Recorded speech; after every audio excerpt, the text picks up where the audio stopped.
Kasie, I understand you know a little bit more about what happened with Speaker Pelosi at the end of the speech there. Savannah, that's right. Our team of reporters who caught up with her on her way out of the chamber, she was asked, "Why did you tear up the speech?" And she responded, quote, "It was the courteous thing to do considering the alternative."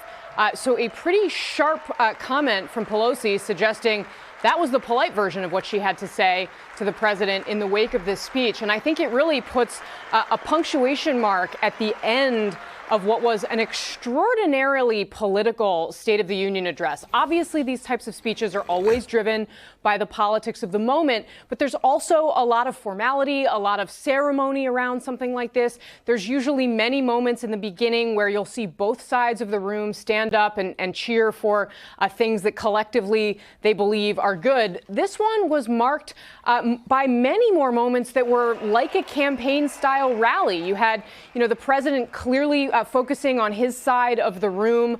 There were chants at the beginning of 4 more years, which I can't recall ever having heard in the decade that I've been covering these speeches.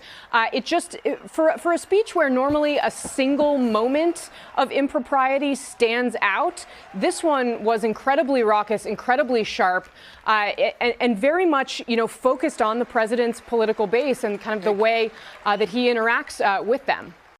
Hey, NBC News viewers, thanks for checking out our YouTube channel. Subscribe by clicking on that button down here and click on any of the videos over here to watch the latest interviews, show highlights, and digital exclusives. Thanks for watching.